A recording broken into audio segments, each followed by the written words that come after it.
जय जगन्नाथ। आज प्रभु आलोचना करवा 16 सरदार भेटा भेटी है। 16 सरदार किए से प्रभुंकर जो शासन पद्धति अच्छी तांकर हूँ स्वतंत्रवाद अलग। प्रथम रे प्रभु तापर आसवे पंचसखा तापर आसवे कौन द्वादश गोपाल तापर आसवे 13 सुआर बुझी हो तापर आसवे 16 सरदार ता तलू आसवे 64 सिद्ध बुझी हो तापर आसवे 108 छड़दार एमती सब तार स्तर को स्तर अच्छी बुझी हो ना। ये 16 सरदार 16 मंडलर कौन अधीश्वर बुझिपारे ना। गोटे गोटे मंडलर अधीश्वर को कहुए सरदार बा 16 सरदार 16 मंडलर अधीश्वर। ये 16 सरदार मध्य ठाकुर रूप से परिप्रकाश हेबे बुझिपार ना बुझिपारे। 16 सरदार दिहरे ठाकुर स्वतंत्र सत्ता थी 13 सुआर दिहरे ठाकुर स्वतंत्र सत्ता थी 5 सखा दिहरे ठाकुर स्वतंत्र सत्ता थी द्वादश गोपाल दिहरे स्वतंत्र सत्ता थी। ये समस्ते शेष को प्रभु प्रभु बोली समस्ते कौन हो दायी हो।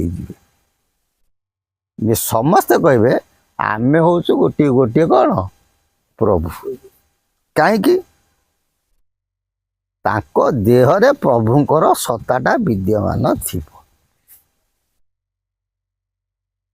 तेणु देख महापुरुष माने ठाकुर जन्म अनेक अनेक स्थान लिखिं अनेक अनेक जगह को निरूपण कर देखना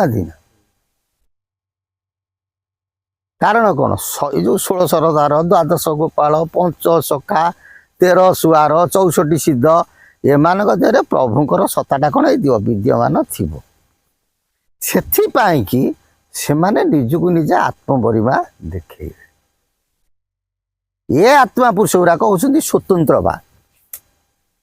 जिते वास्तव मत प्रभु परिप्रकाश हेबे एमानकर सत्ता को समतिकर हरण करने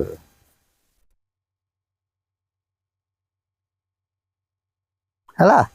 घरे घरणिया नुची बुलुथिब न जानिबे जने केही ठिकणा बेलकू ठका इणदेव ठिके अच्युत कुहई। अच्युतानंद महापुरुष कहती वास्तव मତରେ प्रभु चोरंक पराय घटगुप्त करी घरणिया भावे दिन कटुथे। शेष समय कौन करिवे आंकर सत्ता गुराक सब हरण करने सत्ता गुराक हरण करदेवे तापर चेतना पशिब ना आमे प्रभुंकर कौन दास। जेपरी भाव द्वापर जुगे बलदेव कहले मु हूँ बड़ भाई तेणु मु हेबी रजा बुझीगला ना। द्वापर जुगे बलराम गर्व कले मु हूँ बड़ भाई मु रजा हवा कथा। कान्हा कौन कहूँ मु रजा हे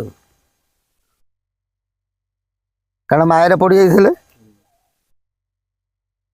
कृष्ण से कौन कले माया कले रुक्मिणी टी आसिल आसिल रुक्मिणी पलि आए छिड़ा हो गला से बलराम छिड़ा होता बलराम को चेतना फेरई देले चेतना फेरई देले बलराम देखुं मुझे शेषनाग अनंत प्रभुंकर दास स्वयं नारायण कृष्ण हो नारायण आ रुक्मिणी होती कौन लक्ष्मी। से कहला कान्हैया मु प्रथर दास रे तो बड़ भाई रूप सीना आई मु तोर दास तो मोर रजा हबार ना मो तो पोस्ट तु ही कौन कर अलंकृत कर रजा हेले किए से कृष्ण हेले रजा बलदेव हेले नहीं रजा।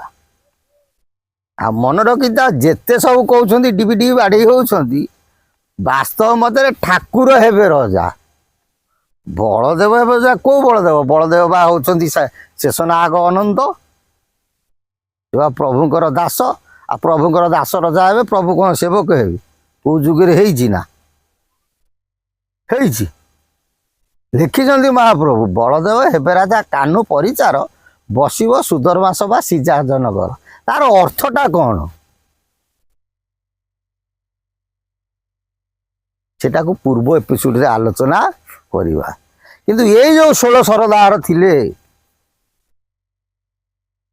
ମହାପୁରୁଷ ତାଙ୍କର ଯୋଉ ଲେଖିଥିଲେ 16 ସରଦାରଙ୍କ ବିଷୟରେ ସେମାନେ ଅଲରେଡି ଆସିକି ଦେହ ଛାଡ଼ିଦେଲେଣି। କିନ୍ତୁ ସେ ଆତ୍ମା ପୁରୁଷ ଗୁଡ଼ାକ କୋଉଠି କୋଉଠି ପରିପ୍ରକାଶ ହେଇଛି ସେଇ ପ୍ରଭୁ ଜାଣନ୍ତି, ତା ବ୍ୟତୀତ କି ଦ୍ୱିତୀୟ ଲୋକ କେହି ଜାଣନ୍ତି ନାହିଁ। ବୁଝିପାରୁଛ ନା ବୁଝିପାରିଲ? ସେଇ 16 ସରଦାର 16 ମଣ୍ଡଳର କ'ଣ ହେବେ ଅଧୀଶ୍ୱର।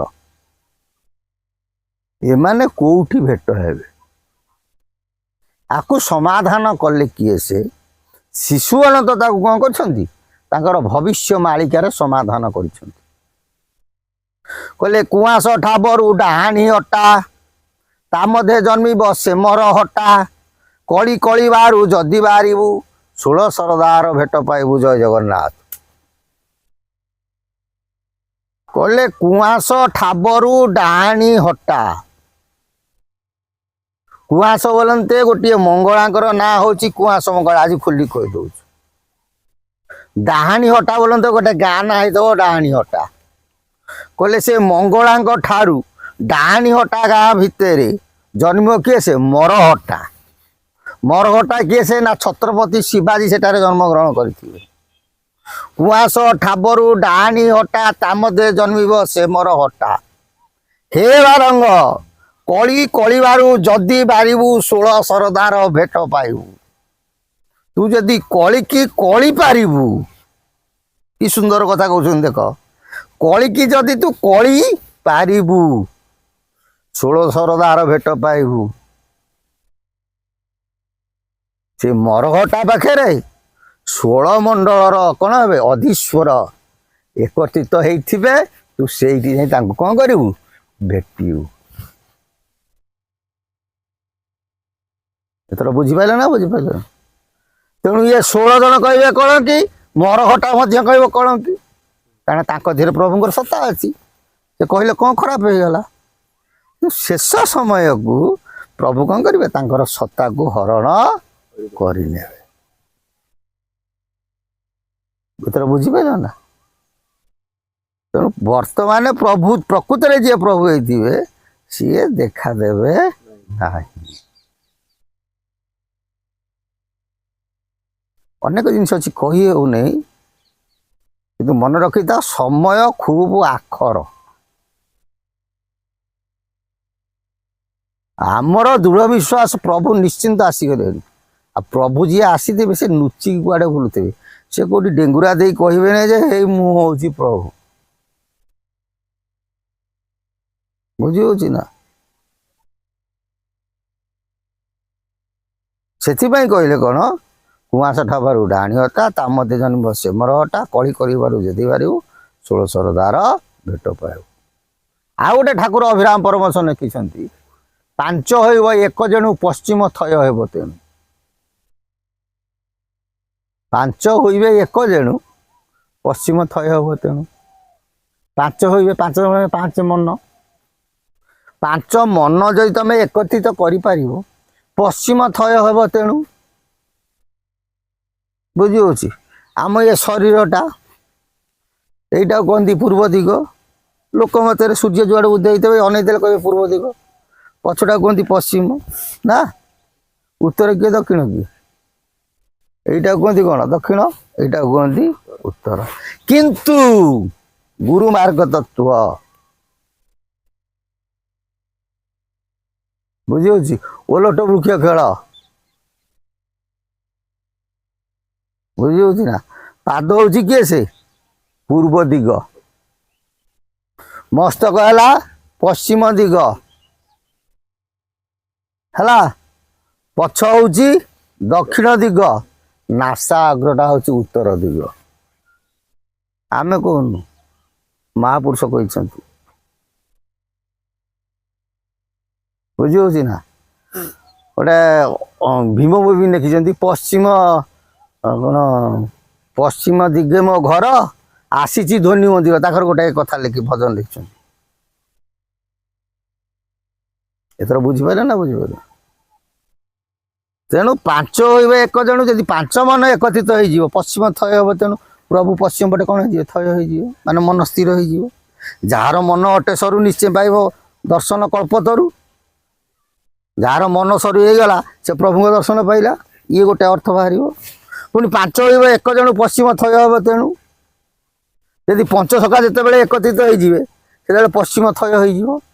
ଲେଖିଛନ୍ତି ଉତ୍ତରେ ସାଜିବ, ଦକ୍ଷିଣେ ଗାଯିବ, ପୂବେ ନ ରହିବେ କେହି, ଝାଡ଼ ବାଡ଼ ଧରି ଯେତିକି ରହିବେ କୂଳକୁ ବିହନ ସେଇ। ପଶ୍ଚିମଟାକୁ ଲେଖିଛନ୍ତି କି? ଲେଖିଛନ୍ତି କି? ତେଣୁ ଏ ପଶ୍ଚିମଟା ମଧ୍ୟ କ'ଣ ହେଲା? ଗୋଟେ ପଏଣ୍ଟ ରହିଲା। ପୂର୍ବ ଏପିସୋଡ଼ରେ ଆଲୋଚନା କରିବା। ଜୟ ଜଗନ୍ନାଥ। ସେ ପ୍ରଭୁଙ୍କ ସଦିଚ୍ଛା ପୂର୍ଣ୍ଣ ହଉ। ବୋଲ ଆନନ୍ଦ କହ।